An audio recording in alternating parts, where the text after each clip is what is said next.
लक्ष्मी जी ने बेलपत्र के वृक्ष के नीचे साधना करना प्रारंभ करा।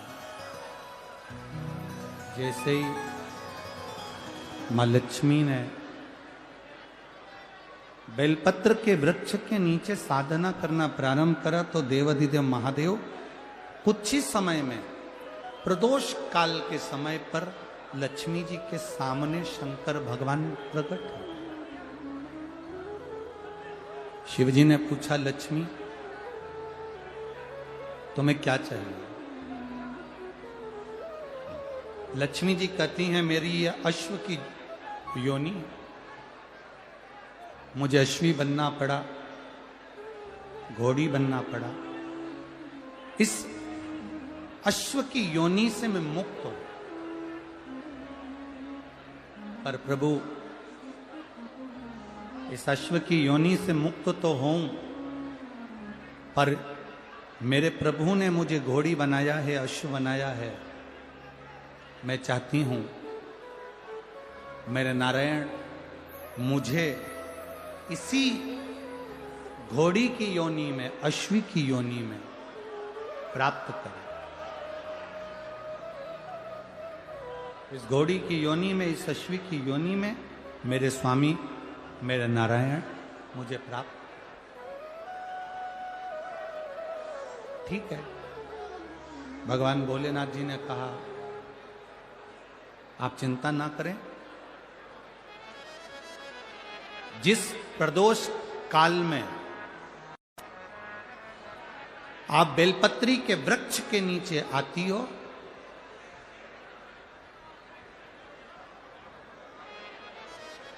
दुनिया का कितना भी दरिद्र व्यक्ति हो, चाहे दुनिया का कोई व्यक्ति ऐसा हो जिसका कभी व्यापार चलता ही नहीं हो, उसने 50 बार बदल के देख लिया, फैक्ट्री चली नहीं रही, जिस काम को करने के लिए जाते हैं वो काम टल जाता है, आज की जगह कल, कल की जगह परसों, परसों की जगह नरसों, काम होता ही नहीं। बेटा बेटी का संबंध करने जा रहे हैं पर हो ही नहीं रहा।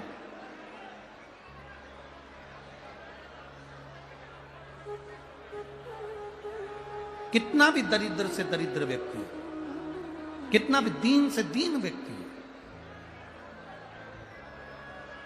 एक नियम वो अगर अपनी जिंदगी में बना ले,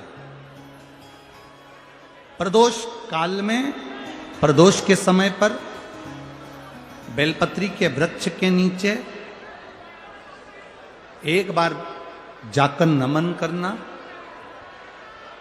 और प्रदोष काल में शंकर भगवान के मंदिर में दिया लगाना, ये दो चीजें अगर वो 3 महीना भी लगातार कर ले तो उसके जीवन में कभी कोई समस्या आ ही नहीं सकती, कोई दुख आ ही नहीं सकता।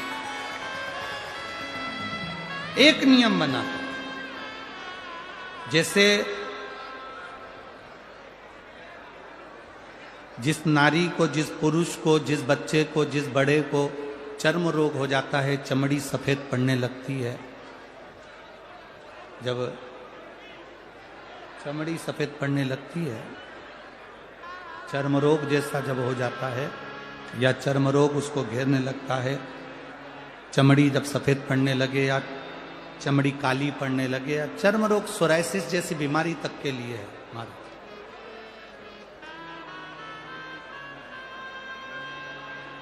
बेलपत्री के वृक्ष के नीचे की मिट्टी, बेलपत्री के वृक्ष के नीचे की मिट्टी,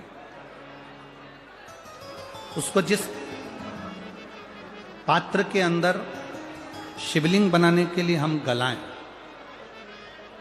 जिस पात्र के अंदर हम शिवलिंग बनाने के लिए उसको गलाएं और शिवलिंग का निर्माण कर कर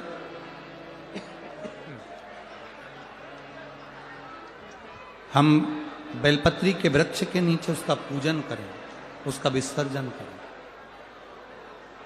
और बेलपत्री के नीचे की जो मिट्टी है, जिस पात्र में गलाई जाती है, उस पात्र के पानी का स्नान, उस मिट्टी का थोड़ा सा भाग अपने शरीर पर लगाकर, जहां सफेद चमड़ी हो रही हो या श्वेत चमड़ी हो रही हो, वहां लगाकर और उसका स्नान करना यदि हम प्रारंभ करें, परंतु प्रदोष जैसे अपन शंकर भगवान के मंदिर जाते हैं, दर्शन करते हैं, पूजन करते हैं, उसी तरह बेलपत्री के वृक्ष के नीचे की मिट्टी को गलाकर हम शिवलिंग का निर्माण करते हैं। स्नान करना या शरीर पे लगाने के साथ में सबसे ज्यादा जरूरी है शंकर भगवान के उस शिवलिंग की पूजन करना, पार्थिव लिंग की पूजन करना। लगभग 2 शिवरात्रि निकलेगी महीने की, और बाबा जहां जहां से चमड़ी सफेद हो रही होगी वहां वहां से धीरे धीरे बाबा अपने असली रंग को देना प्रारंभ कर देता है। इतना बेलपत्री के वृक्ष की पार्थिव लिंग निर्माण और पूजन की उस मिट्टी का इतना वर्णन हमारे शास्त्र करते हैं, इतना वर्णन।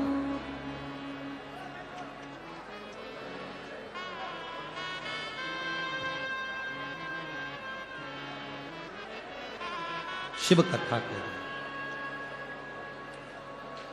शिव महापुराण की कथा वर्णन कर रहे।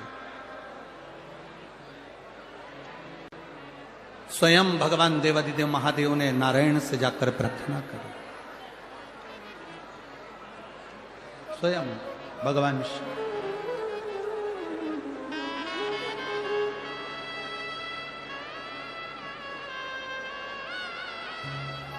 शंभु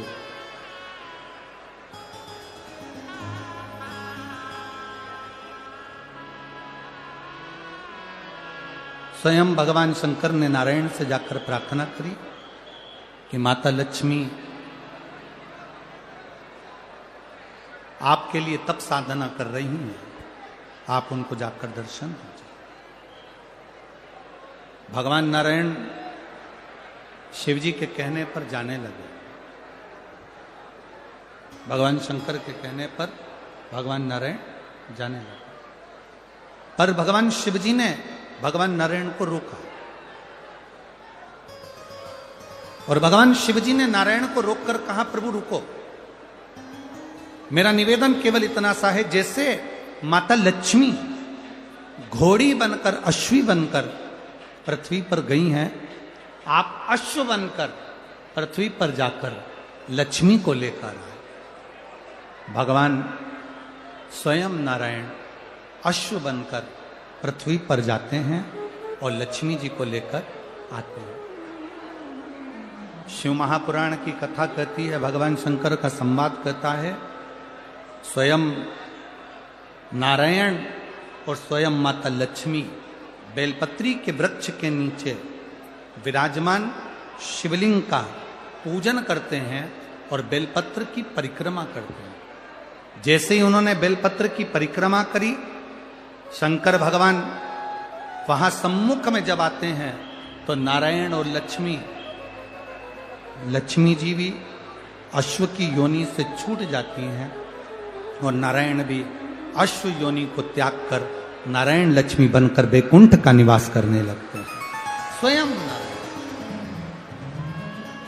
जिस समय पर बैसाख के महीने की सुंदर अमावस्या का दिन था, उस दिन माता पार्वती शंकर भगवान के लिए जब पकवान बनाने के लिए बैठी, कुछ नहीं मिला, तब माता पार्वती ने, शिव जी के हाथ में त्रिशूल है, शिव जी के 3 नेत्र हैं, बेलपत्री में भी 3, बोलते जाओ, पत्ती है। बैसाख के महीने में जो शंकर भगवान को प्रसाद का भोग लगता है, उसमें भी 3 ही चीज मिलती है, सत्तू, कोई दूसरे महीने में बनता है? जम के तो बोलो नहीं। कब बनता है? यही बैसाख के महीने में।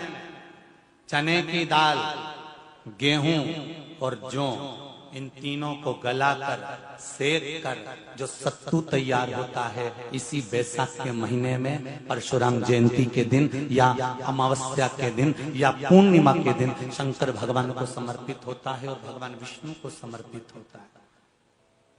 दुनिया के लोग कहते क्या होता है सत्तू से? ये स्कंद पुराण की कथा कहती है, जिस समय पर बैसाख के महीने की सुंदर अमावस्या का दिन था, उस दिन माता पार्वती शंकर भगवान के लिए जब पकवान बनाने के लिए बैठी, कुछ नहीं मिला। तब माता पार्वती ने 3 अनाज को लिया, एक चना, दूसरा गेहूं और तीसरा जौ। इन तीनों को भींग रहे थे, उसको लेकर आए गंगा जी